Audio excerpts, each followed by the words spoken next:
여러분 안녕히 주무셨습니까? 가장 빠르게 만나는 글로벌 뉴스 분석 굿모닝 530 글로벌 2부로 이어가겠습니다.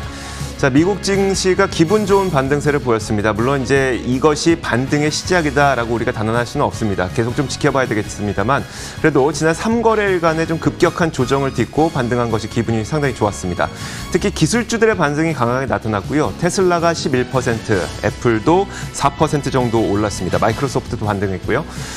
이렇게 기술주 반등이 나타난 가운데 몇 가지 좋은 소식들도 있었습니다. 뉴욕에서는 이달 30일부터 식당 안에서 식사를 할 수 있겠다고 얘기를 했는데요. 이런 것들이 뉴욕에서는 어느 정도 코로나19가 잘 통제가 되고 있구나라는 점을 보여주고 있었습니다. 또 영국의 보건장관이 아스트라제네카의 3상 임상 백신 임상이 중단된 것에 대해서 이것은 중단이지 실패가 아니다라고 밝혔다는 점도 나쁘지 않은 소식이었었고요. 또 한 가지가 경제 지표였습니다. 채용 공고가 발표됐는데 이 채용 공고에서 눈에 띄는 점이 바로 이직률이었습니다. 이직률이 높아졌습니다. 미국에서 이직률이 높아진다고 하는 것은 내가 이 자리에서 해고가 된다고 하더라도 다음에 갈 일자리가 있다는 것을 의미를 하는 것이기 때문에 이직률이 높아진다는 것은 고용시장에 대한 좀 자신감으로 해석되는 경향이 있거든요. 이런 점들도 역시 시장에는 좀 다소 긍정적으로 작용을 했습니다. 이것이 반등의 시작이라고 단언할 수는 없습니다만 그래도 기분 좋은 반등이 일어났었는데 어떤 일들이 있었는지 지금부터 하나하나 정리해드리도록 하겠습니다. 굿모닝 530 글로벌 2부 바로 출발하겠습니다.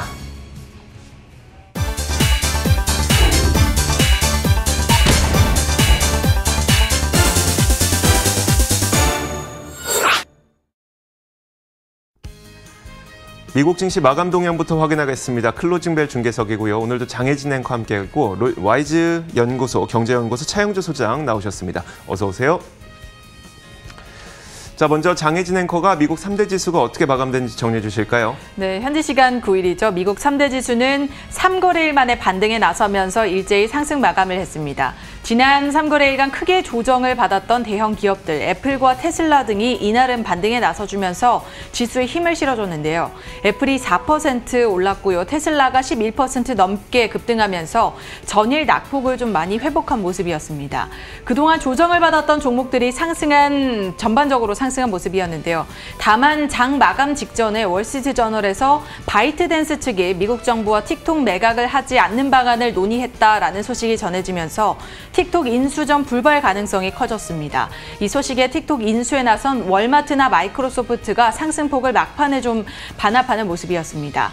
이번 기술주의 급격한 조정을 두고 하락 추세로의 전환이라고 보기는 아직 이르며 그동안 너무 많이 올랐기 때문에 그에 따른 차익 실현 성격이라는 전반적인 분석들이 나오고 있는데요.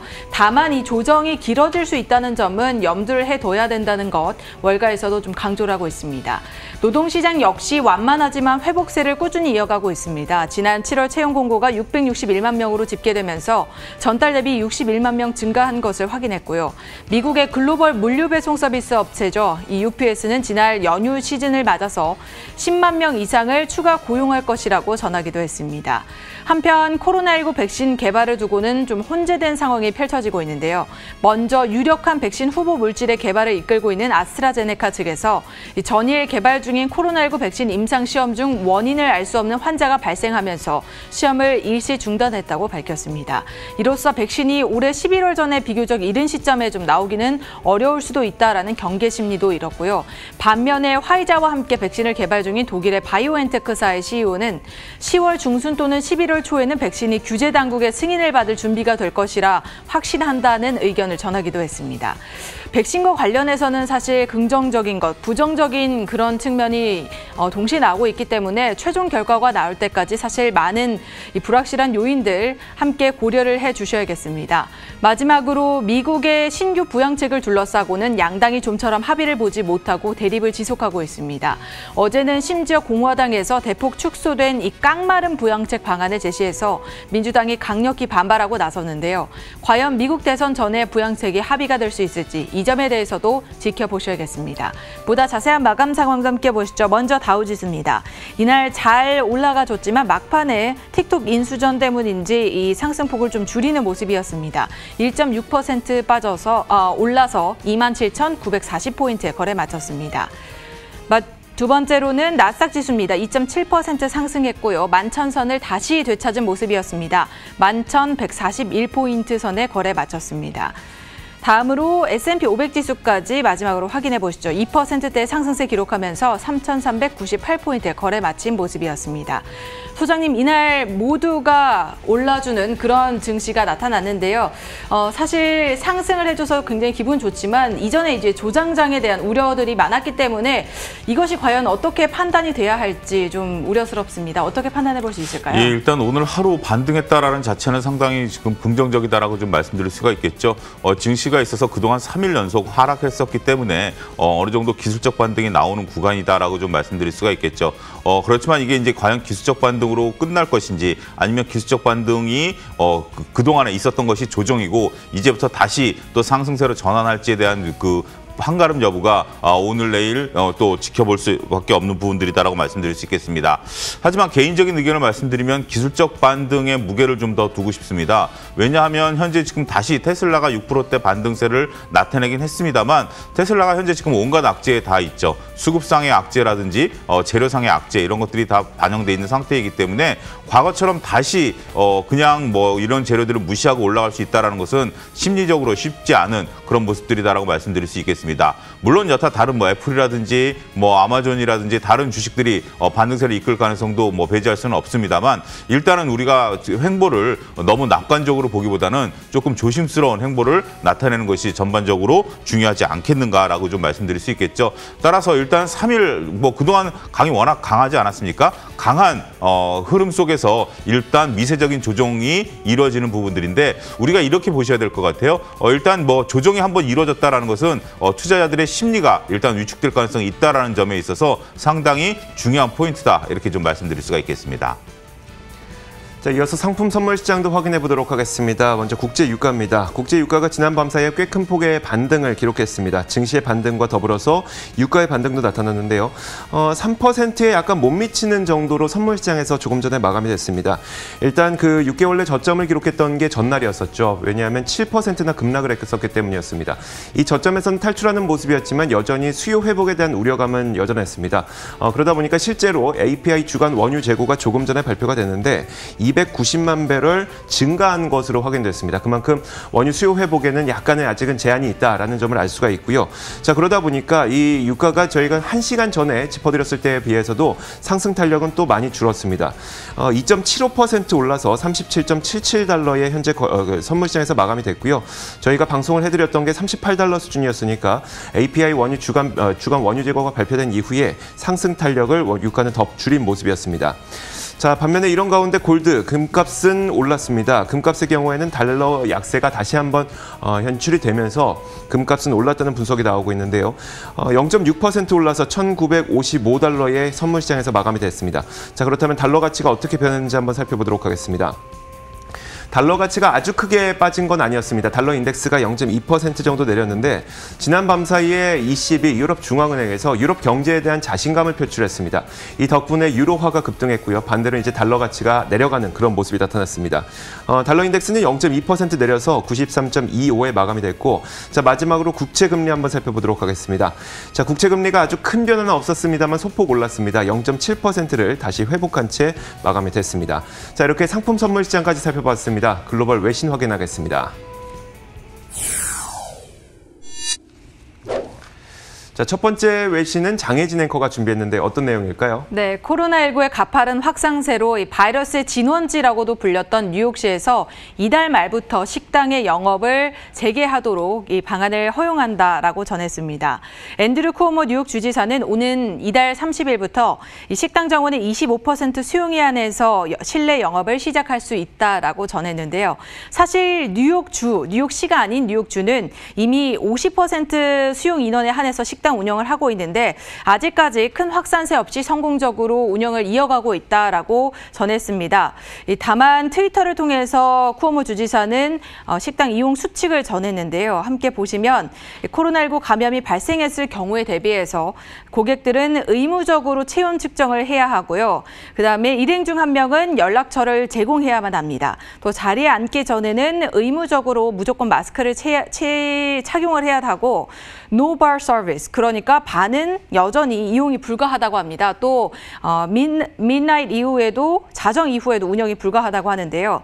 쿠오모 주지사는 뉴욕주가 고발 제도를 마련해서 고객들이 식당에서 의무사항들을 지키지 않았을 경우에는 이를 좀 주시하고 신고할 수 있도록 하는 방침을 세우겠다라고 덧붙이기도 했습니다. 그러면서 코로나19 감염률이 높아지게 되면 이 방안 역시도 다시 한번 중단이 될 수 있다라고 강조를 했습니다. 사실 코로나19로 일정 기간 문을 많이 닫았던 이 식당 63%가량이 폐업 위기에 놓여 있는 상황이라고 전해지고 있는데요. 과연 이번 식당 운영 재개가 물론 제한적이긴 하지만 경제 회복에 좀 도움을 줄지 기대가 되고 있습니다. 분명한 호재로 보이긴 하는데요. 어떨까요? 예, 일단 뭐 조심스러운 경제 재개에 대한 부분들이 조금 시작이 된다라고 좀 말씀드릴 수 있겠죠. 증시에 있어서는 나름대로 경제 활동이 재개된다라는 면에 있어서는 분명 호재다라고 말씀드릴 수 있겠습니다. 저도 이 방송을 위해서 출근할 때 과거 같으면 나름대로 번화가 같은 경우에는 그 불이 켜져 있는 그런 상황들인데 출근하면서 보니까 불이 다 꺼져 있어요. 우리나라도 9시 이후부터는 영업이 중단돼 있기 때문에 많은 자영업자분들이 상당히 지금 어려움을 토로하고 있는 그런 상황들이다라고 말씀드릴 수 있겠죠. 이렇게 그 자영업자분들이 어려움을 토로하다 보면 소비가 위축이 되고요. 소비가 위축된 것들이 경제 활동에 위축이 되는 부분들이 아니겠습니까? 하지만 이렇게 미국 같은 경우 조심스럽게 우리나라보다 좀 더 엄격히 이제 시행이 되고 있었던 부분들인데 이런 것들이 재개가 된다라면 미국에 있어서 소비에 결국 식당에서 돈을 쓰는 소비가 늘어날 것이고 또 식당이라든지 자영업 하시는 분들도 소득이 늘어남으로 따라서 고용을 또 늦을 수 있는 이런 부분들이 된다라고 좀 말씀드릴 수 있겠죠. 이런 것들이 결국 경기 회복의 실마리는 제공할 수 있습니다만 우리가 한 가지 생각해야 될 것은 이제부터 시작이다라는 거죠. 그리고 또 주지사도 언급을 했다시피 다시 또 코로나19가 우리나라처럼 재확산이 된다라면 언제든지 또다시 문을 닫을 수 있다라는 거기 때문에 일단 시작은 합니다만 너무 과도한 기대를 현재 갖기에는 조금 부담스러운 면도 없지 않아 있다. 이렇게 좀 말씀드릴 수가 있겠습니다. 네, 그렇다면 경기 민감주로 좀 확대해서 본다면 경기 민감주들의 회복도 좀 기대해 볼 수 있을까요? 글쎄요. 일단은 이제부터 시작이기 때문에 바로 경기 민감주로서 옮겨간다라는 것은 조금 쉽지 않을 수도 있다라고 좀 말씀드릴 수가 있겠습니다. 일단은 경기에 조금 민감한 것들은 아직까지는 좀 시간이 필요할 가능성이 좀 있다라고 우리가 배제할 수 없겠죠. 따라서 본격적인 경기 회복이 시간이 좀 걸리는 부분들을 우리가 충분히 감안해야 되지 않을까 그렇게 좀 말씀드릴 수가 있겠죠. 따라서 지금 시장의 주도주, 기술주 중심의 주도주는 쉽게 변하지 않을 것으로 보여집니다. 투자자들의 인식이 그리고 생활 패턴이 또 바뀌는 부분들이고 이제부터 식당을 여는 정도이기 때문에 이 거리두기, 미국도 그렇고 우리나라도 그렇고 거리두기가 계속해서 진행되고 있다라는 면을 감안하게 된다라면 너무 섣부른 판단이 될 수도 있습니다. 하지만 우리가 이제 지속적으로 이런 것들이 이루어지게 된다라면 차후에는 경기 민감주에 대한 관심도 필요할 수도 있다. 이렇게 좀 말씀드릴 수가 있겠습니다. 네, 경제 회복이 완만하게 이루어지고 있는 만큼 이 부분에 대해서는 좀 조심스럽게 다가갈 필요가 있다라는 말씀해 주셨습니다. 다음 뉴스는 이주호 앵커의 픽인데요. 어떤 소식일까요? 영국의 보건장관이 아스트라제네카의 백신 3상 중단에 대해서 이것을 실패라고 할 수는 없다. 임상 중단이 실패라고 할 수는 없다고 밝혔습니다. 그 내용을 한번 살펴보면요. 외신에서 제목에서 보는 것처럼 not necessarily a setback이라고 얘기했습니다. 그만큼 이게 임상 중단이 어떤 차질을 발생한 것은 아니다라는 이야기인데요. 어떤 내용인지 한번 살펴보도록 하겠습니다. 현재 개발되고 있는 이 코로나19 백신 가운데 가장 가능성이 높아 보이는 곳이 세 군데가 있죠. 아스트라제네카와 화이자, 모더나 이 세 곳입니다. 자, 그 가운데 하나가 바로 아스트라제네카인데 이곳에서 이제 3상을 진행하다가 예상할 수 없는 설명할 수 없는 부작용이 발생을 한다고 해서 3상을 중단한다고 했었고요. 그러다 보니까 이 소식 자체가 지난 조정 장세에서 매도에 기름을 붓는 그런 역할을 하기도 했습니다. 다만 이런 것에 대해서 영국 보건장관은 이번 임상 중단은 부작용이 발생했을 때 진행하는 표준 절차라고 얘기를 했는데요.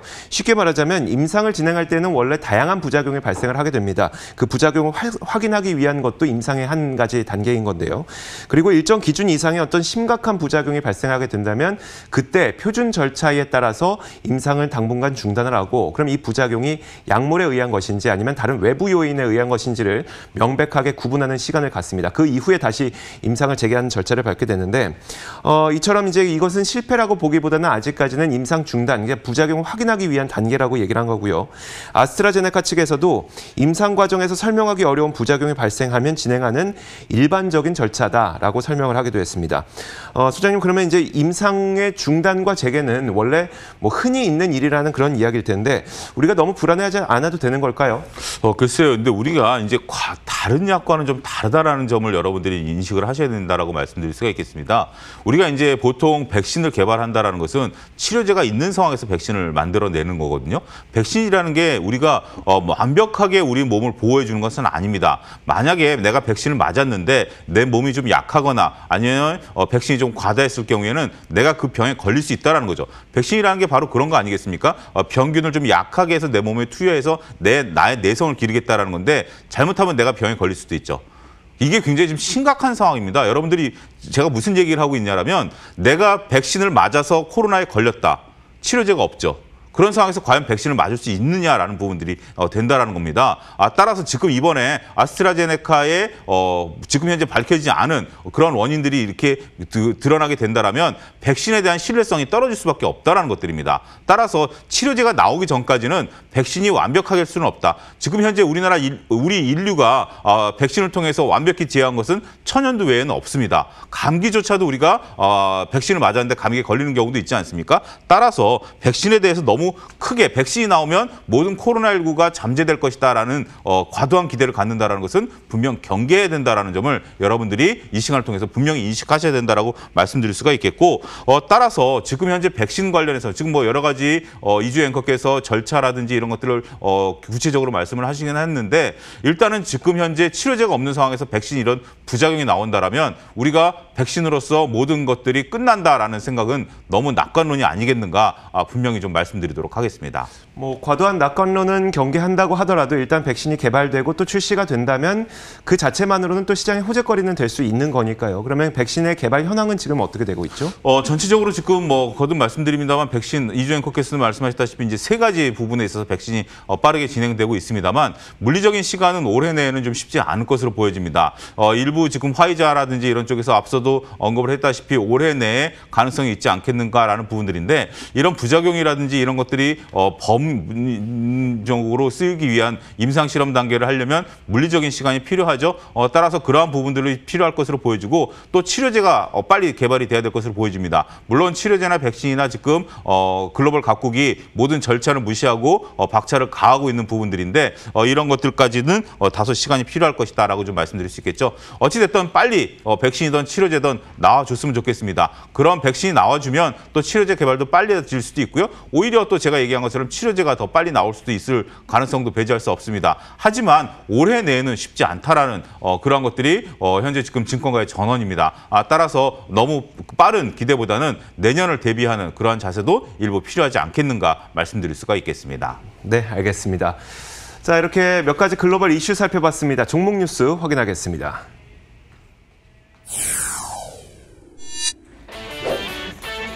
오늘의 종목 뉴스입니다. 월마트가 플라이트렉스와 드론 배달 시범 운영에 나섭니다. 쿼보가 가이던스를 상향 제시하면서 월가에서는 줄줄이 목표 주가를 상향 조정했습니다. 이 소식에 주가는 이날 8% 넘게 오른 채 마감을 했습니다. 자, 첫 번째 종목은 월마트네요. 장혜진 앵커 어떤 내용일까요? 네, 미국 내 어쩌면 전 세계 배송 시장을 꽉 쥐고 있는 이 아마존의 강력한 도전장을 내민 기업이죠. 월마트. 그동안 오프라인 시장에서 이 강한 강자의 자리를 지켜오던 월마트가 온라인 시장에 뛰어들게 되면서 배송 시장에 패권을 둔 양사의 치열한 경쟁이 좀 펼쳐질 것으로 기대가 되고 있는데요. 월마트가 이번에는 이스라엘의 자율 무인 항공기 스타트업인 이 플라이트렉스 와 손을 잡고 미국의 노스캐롤라이나 주에서 드론 시범 운영에 나섭니다. 이번 시범 운영에는 식료품 및 생활 필수품을 배달할 예정이라고 알려지고 있는데요.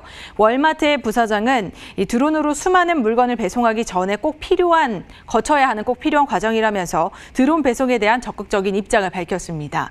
이런 월마트의 소식은 사실 아마존이 자신들이 가지고 있는 이 자체 배달 로봇인 아마존 스카우트를 개발하는 데 투자하겠다라고 공식적으로 밝힌 직후에 나와서 또 주목이 되고 있는데요. 그동안 사실 뛰어난 기술력으로 이제 시장을 이끌어온 아마존, 그리고 이 충분한 인프라를 갖고 오프라인 시장을 선점해온 월마트가 과연 어떤 경쟁을 펼치게 될지 이 부분에 대해서 시장은 많은 기대를 갖고 있습니다. 아마존에 맞선 월마트, 사실 배송을 두고는 아직까지는 좀 아마존이 우세하지 않을까 하는 생각이 들고 있는데요. 과연 누가 승자가 될까요? 글쎄요. 일단은 뭐 미국만의 특성이죠. 우리나라도 뭐 드론 배송을 하겠다라고 하고 있습니다만 섬 지역을 제외하고는 쉽지 않죠. 미국 같은 경우는 워낙 뭐 주택과 주택과의 거리가 멀기 때문에 드론 배송이 가능한 미국만의 특성이다. 이것을 국내 시장에 도입하기는 어렵다라고 좀 말씀드릴 수가 먼저 있겠고요. 일단은 지금 현재 유통 공룡이죠. 아마존이 현재 지금 시장을 장악하고 있습니다. 이게 시장 장악이라는 게 상당히 조금 그 의미를 좀 둬야 된다. 우리가 좀 이렇게 말씀드릴 수가 있겠습니다. 우리나라도 현재 지금 특정 업체가 시장을 굉장히 장악하고 있죠. 여기에 이제 기존의 유통의 강자들이 뛰어들고는 있습니다. 이마트를 필두로 해서 이런 몇몇 업체들이 뛰어들고는 있습니다만 현재 쿠팡을 따라잡기에는 쉽지 않은 상황이죠. 쿠팡의 이미 우리가 인프라보다도 가장 중요한 건 고객들의 선호도 아니겠습니까? 저 자신조차도 현재 지금 이마트 어플은 없고 쿠팡 어플만 현재 지금 휴대폰에 있는 상황이죠. 이런 것들의 익숙함을 우리가 바꾼다라는 것은 쉽지 않다라는 거죠. 아무리 배송이 빠른다 하더라도 신선 배송을 통해서 아침을 한다 하더라도 지금 현재 이미 다 하고 있는 거 아니겠습니까? 따라서 기존에 우리가 선점된 시장을 따라잡는다라는 것은 시장에 있어서 쉽지 않은 상황이다. 따라서 선점 효과를 나타내고 있는 아마존에 아무래도 무게중심이 좀 쏠리지 않겠는가 그렇게 좀 말씀드릴 수가 있겠습니다. 네, 그리고 또 코로나19 이후에 온라인 주문 그리고 배송 서비스가 굉장히 활발해지면서 언택트 관련주가 사실 시장에서 많은 주목을 받았었는데요. 지금까지 많이 갔기 때문에 앞으로 더 갈 수 있을까? 여기에 또 관심이 많이 쏠리고 있는데 우리가 언택트 관련 업종에 대한 전략은 어떻게 세워볼 수 있을까요? 일단 언택트에 대한 쏠림 현상들이 있었는데 저는 추가적인 가능성은 있다라고 말씀드릴 수가 있겠습니다. 지금 우리가 많이 올라왔다라는 데 부담을 좀 갖고 있는 것은 사실이죠. PER이 높은 것은 사실입니다. 하지만 EPS가 따라오고 있습니다. PEG 관점에서 본다라면 충분히 따라갈 수도 있는 부분들이다라고 좀 말씀드릴 수 있기 때문에 언택트 중심의 시장의 움직임은 당분간 지속될 가능성이 있다. 언택 외에 대안조차 지금 현재 나타나고 있지 않는 상황 아니겠습니까? 따라서 언택에 대한 지속적인 관심 필요하지 않겠는가 말씀드리도록 하겠습니다. 네, 다음 종목은 이주의 앵커의 픽입니다. 어떤 종목일까요? 자, 아이폰 부품주로 잘 알려진 쿼보입니다. 쿼보가 실적 발표를 했었는데요. 실적 발표와 함께 가이던스를 상향 조정하면서 이 글로벌 IB들의 투자 의견 상향도 줄줄이 이어졌습니다. 덕분에 쿼보의 주가는 크게 급등하면서 마감이 됐습니다. 아이폰에 부품을 공급하는 이 쿼보가 실적을 발표했는데 일단 총 매출이 33%나 늘어난 것으로 확인이 됐습니다. 하지만 이 매출보다도 더 중요한 것이 바로 가이던스 상향 조정이었었는데요.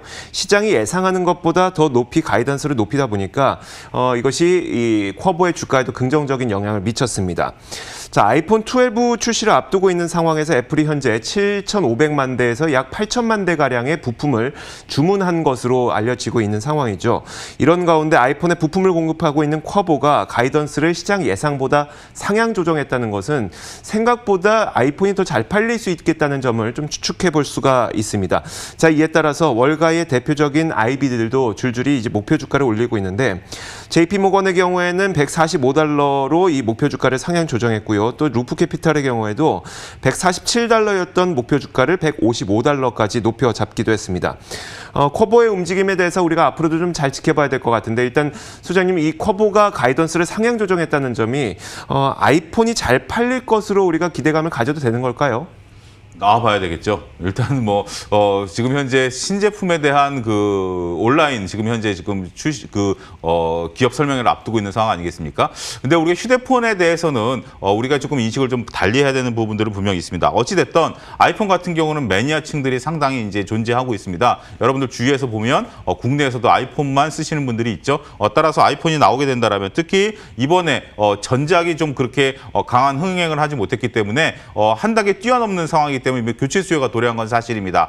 따라서 이번에 12가 나오게 된다면 상당히 강한 흐름들을 좀 받을 가능성이 있죠. 따라서 이런 부분들에 대한 기대를 하실 수 있습니다만 단기적으로 너무 과도한 기대 이런 것들은 좀 경계해야 되지 않을까 그런 부분들도 곁들여서 말씀드리도록 하겠습니다.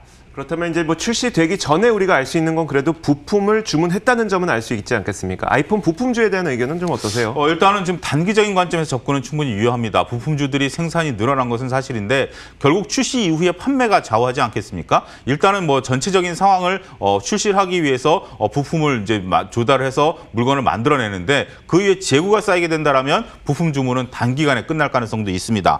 따라서 중기적인 모멘텀은 좀 부재할 가능성도 있습니다. 그래서 단기적인 관점에서 트레이딩 관점에서 접근만이 현재로서는 휴대폰 부품주 우리가 이제 한 2, 3년 전을 생각하시면 안 되겠죠. 지금 상황을 놓고 본다면 냉정한 판단이 필요하지 않겠는가 그렇게 좀 말씀드리도록 하겠습니다. 네, 좋습니다. 자, 이렇게 지난 밤 사이 나왔던 여러 가지 글로벌 이슈와 더불어서 종목 뉴스까지 확인해봤습니다. 장혜진 앵커 함께했고요. YG경제연구소 차영주 소장 수고하셨습니다. 고맙습니다.